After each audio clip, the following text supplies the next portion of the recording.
Pertaruhan 34 triliun infrastruktur perbatasan NTT. Selamat datang kembali.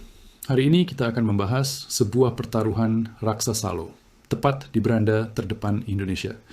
Di tahun 2025, Provinsi Nusa Tenggara Timur, khususnya Kabupaten Belu di perbatasan, itu diguyur dana masif. Angkanya 3,5 triliun rupiah.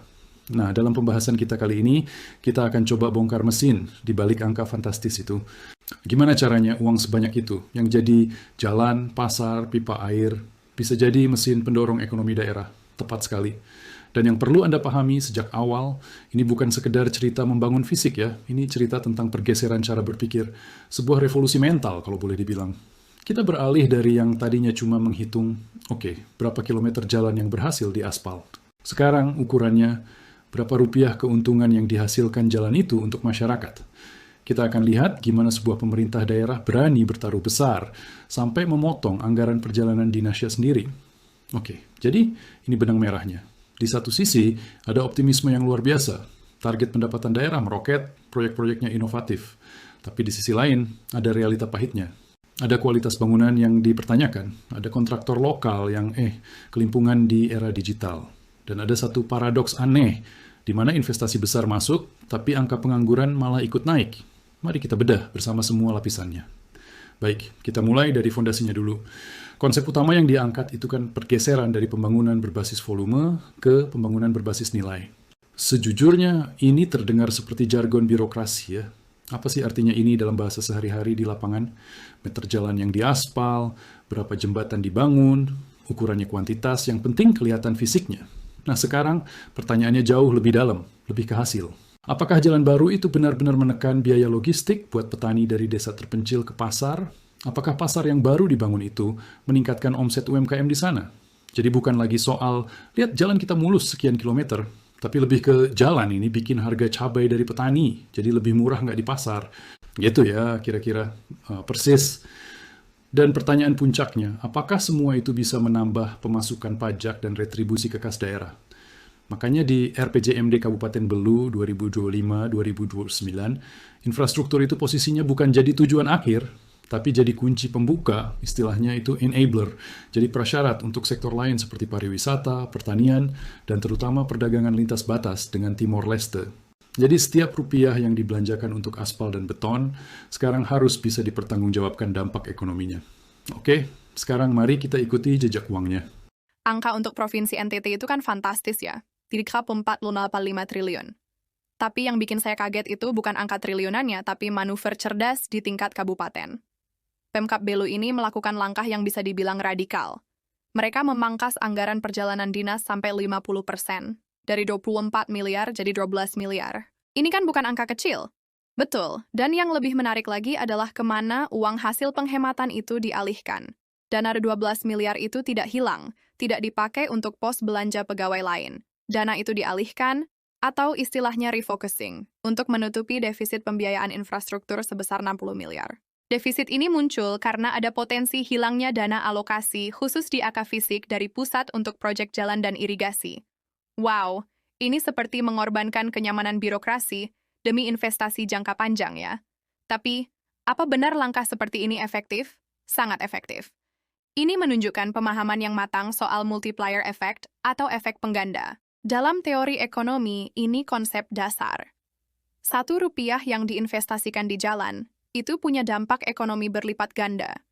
Uang itu kan dibayarkan ke kontraktor lokal. Kontraktor kemudian bayar upah tukang, beli material dari toko bangunan setempat, lalu para tukang itu belanja di warung makan sekitar proyek, dan seterusnya. Uangnya berputar terus. Jadi intinya 1 rupiah yang dipakai bangun jalan di Belu akan beranak pinak jadi beberapa rupiah di kantong tukang, warung makan, dan toko material. Sementara 1 rupiah untuk perjalanan dinas, ya, habis di tiket pesawat dan hotel saja. Selesai. Anda menangkap esensinya dengan sempurna. Dampaknya jauh lebih besar dibandingkan kalau dihabiskan untuk biaya operasional birokrasi. Tapi kan uangnya enggak semua dari kantong sendiri. Sebagian besar masih berharap dari pusat. Dana alokasi khusus dari pusat ini, DAK, katanya jadi andalan. Nah, disinilah masalahnya muncul.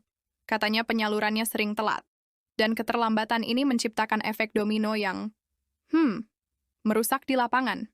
Pertama, likuiditas kontraktor. Anda harus bayangkan, pengusaha konstruksi lokal itu modalnya terbatas. Mereka sudah keluar uang untuk beli material, bayar upah, tapi pembayaran dari pemerintah tertunda karena dana dari pusat belum cair. Mereka bisa macet. Wah, ini ngeri efeknya. Kontraktor kecil bisa bangkrut duluan sebelum dibayar. Benar-benar pertaruhan besar bagi mereka ya. Tepat. Kedua, ini mengganggu penyerapan anggaran. Karena dana cairnya mepet akhir tahun, semua proyek jadi dikebut pengerjaannya. Seringkali kualitas jadi korban demi mengejar target administrasi sebelum tahun anggaran ditutup. Dan yang terakhir, dampak ekonominya bagi masyarakat jadi tertunda. Jalan yang harusnya sudah bisa dipakai di pertengahan tahun baru selesai di akhir Desember, manfaatnya jadi tidak optimal. Jadi, keterlambatan DAK dari pusat ini benar-benar jadi biangkrok di daerah. Oke. Jadi kita sudah lihat strateginya, pergeseran cara berpikirnya, dan juga sumber uangnya yang penuh kreativitas sekaligus risiko. Saya jadi penasaran, proyek-proyek seperti apa sih yang lahir dari skema seperti ini? Beri kami contoh konkretnya di lapangan. Ada 3 contoh menarik yang mewakili 3 wajah berbeda dari pembangunan ini. Pertama, yang paling monumental adalah Jalan Sabuk Merah. Ini bukan jalan biasa. Ini urat nadi baru di perbatasan. Jalan Sabuk Merah ini kan menyusuri garis perbatasan Indonesia dan Timur Leste. Selain untuk pertahanan, apa benar dampak ekonominya sebesar itu? Luar biasa. Jalan ini secara harfiah membuka isolasi daerah-daerah kantong produksi pertanian. Dulu, petani jagung atau peternak sapi di desa terpencil butuh biaya sangat mahal. Waktunya berhari-hari untuk bawa hasilnya ke pasar di Atambua. Dengan jalan ini, biaya logistik anjlok, margin keuntungan petani naik. Produk lokal jadi lebih kompetitif, bahkan membuka peluang ekspor langsung ke Timur Leste. Pasarnya persis di seberang jalan. Lalu yang kedua fokusnya lebih mendasar, air bersih. Apa signifikansinya di sini selain pemenuhan kebutuhan dasar? Proyek air bersih ini fokusnya untuk memenuhi standar pelayanan minimal atau SPM. Tapi dari kacamata ekonomi, proyek ini sangat padat karya. Banyak pekerjaan galian, pemasangan pipa. Ini menyerap tenaga kerja lokal non-skill. Jadi memberi peluang bagi kontraktor-kontraktor kecil di daerah yang mungkin tidak bisa bersaing di proyek jalan besar. Jadi ini proyek double tap ya. Warga dapat air, pemerintah daerah dapat pemasukan, plus banyak orang lokal dapat kerjaan gali-gali pipa. Tepat sekali. Dan yang paling langsung, terasa dampaknya bagi pendapatan asli daerah, setiap sambungan rumah baru yang terpasang, itu otomatis menambah pundi-pundi retribusi. Ini pemasukan yang pasti dan berkelanjutan untuk kas daerah. Nah, yang ketiga ini yang paling inovatif menurut saya NTT Mart.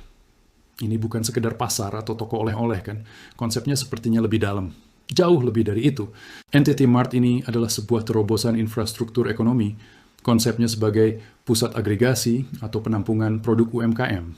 Jadi semua produk rajinan, makanan olahan dari pengusaha kecil dikumpulkan di sini. Dan kuncinya, pemerintah menerapkan mekanisme beli putus.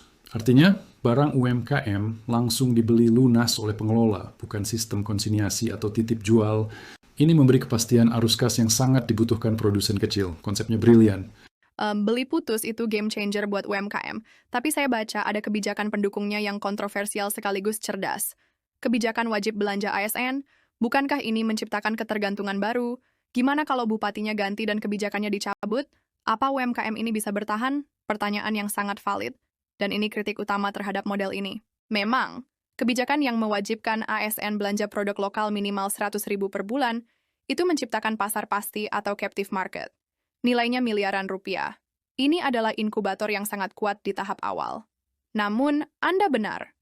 Ada resiko ketergantungan. Idealnya, setelah 2 atau 3 tahun berjalan, kualitas dan branding produk di NTT Mart harus sudah cukup kuat untuk bersaing di pasar terbuka. Jadi, kebijakan ini harus dilihat sebagai alat bantu pernafasan di fase awal, bukan penopang seumur hidup. Oke, visinya keren. NTT Mart, Jalan Sabuk Merah.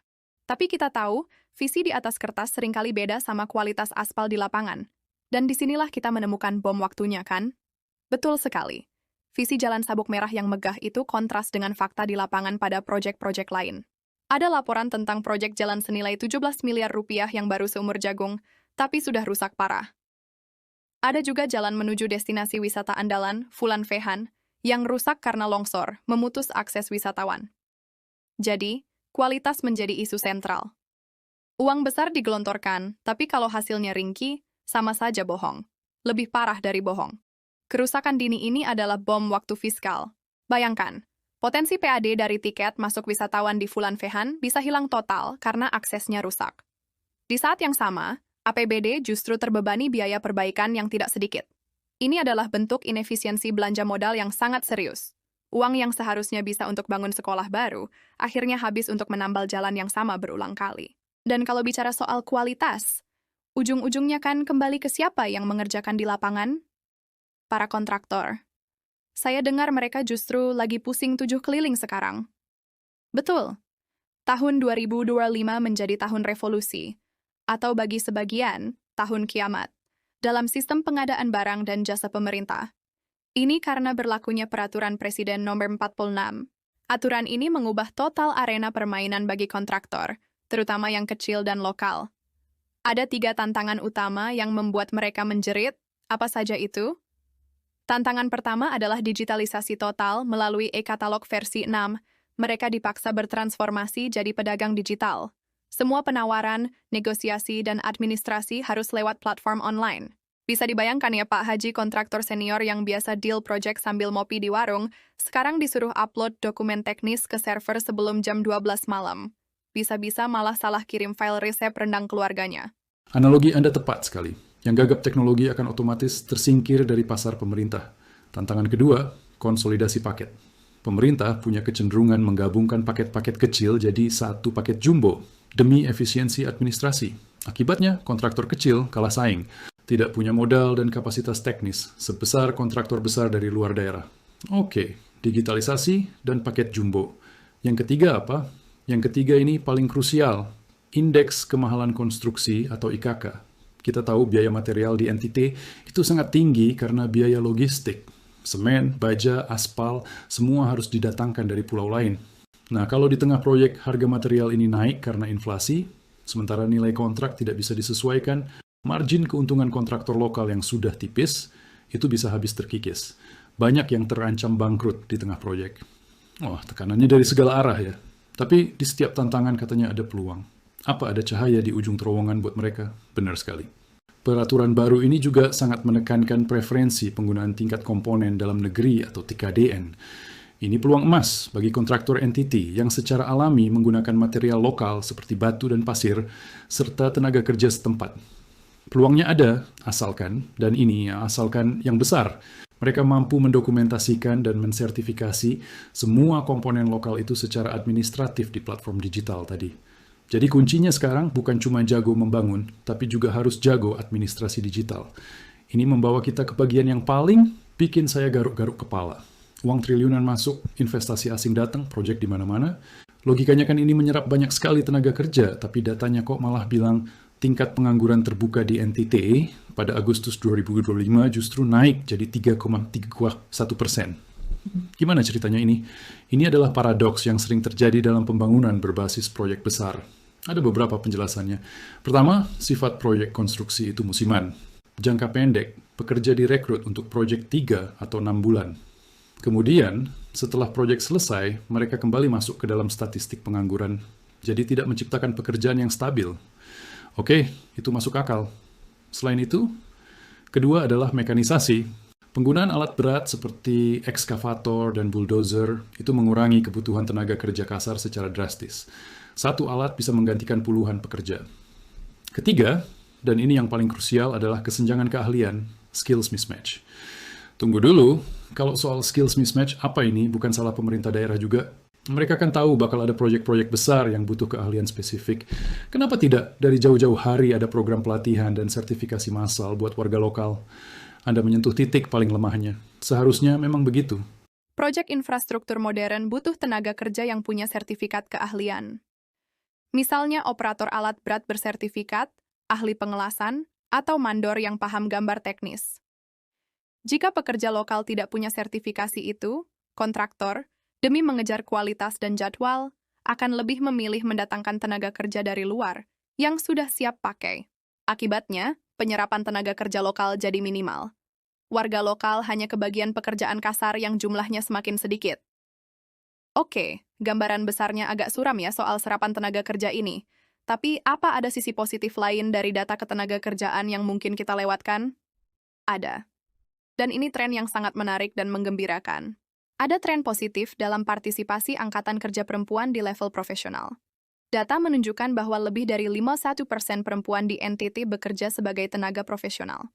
Dalam konteks konstruksi, ini berarti semakin banyak perempuan yang mengisi posisi penting, seperti konsultan perencana, pengawas lapangan, arsitek, dan manajer proyek. Ini benar-benar perubahan besar yang positif, kan?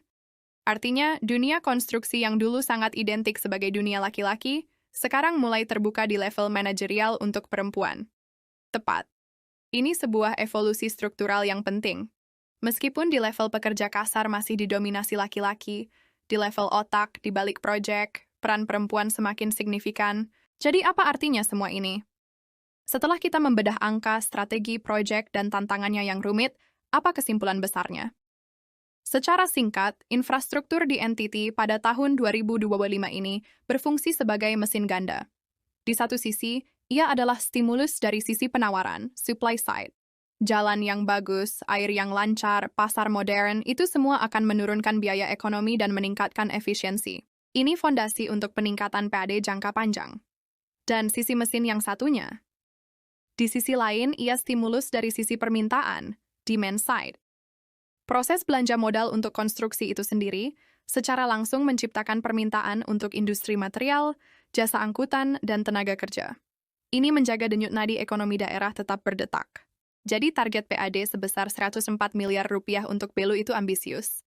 Tapi bisa tercapai jika dan hanya jika infrastruktur yang dibangun itu benar-benar berkualitas, berfungsi, dan terawat. Ini memberikan sebuah pemikiran penutup untuk Anda renungkan. Selama ini, fokus kita dan juga pemerintah sepertinya selalu tertuju pada gunting pita. Membangun yang baru, tapi dari kasus jalan yang cepat rusak tadi, kita belajar satu pelajaran yang sangat penting. Mungkin kunci sebenarnya untuk mengoptimalkan pendapatan daerah bukan lagi soal seberapa banyak yang kita bangun, tapi seberapa baik kita bisa merawat dan mengelola aset yang sudah ada. Setiap rupiah yang dihemat dari biaya perbaikan, karena kualitas bangunan yang baik sejak awal adalah rupiah yang bisa digunakan untuk membangun hal baru lainnya. Perawatan adalah bentuk investasi yang paling tidak seksi, tapi paling krusial. Dan ini memunculkan sebuah pertanyaan penting untuk Anda bawa pulang. Daripada terus mengejar proyek baru, mungkinkah inovasi terbesar berikutnya bagi daerah seperti Belu adalah menciptakan model pengawasan dan pemeliharaan yang revolusioner? Misalnya, menerapkan kontrak berbasis kinerja yang memaksa kontraktor bertanggung jawab atas kualitas karyanya bukan hanya saat serah terima, tapi selama bertahun-tahun sesudahnya. Mungkin disitulah letak kunci sesungguhnya menuju kemandirian daerah yang berkelanjutan.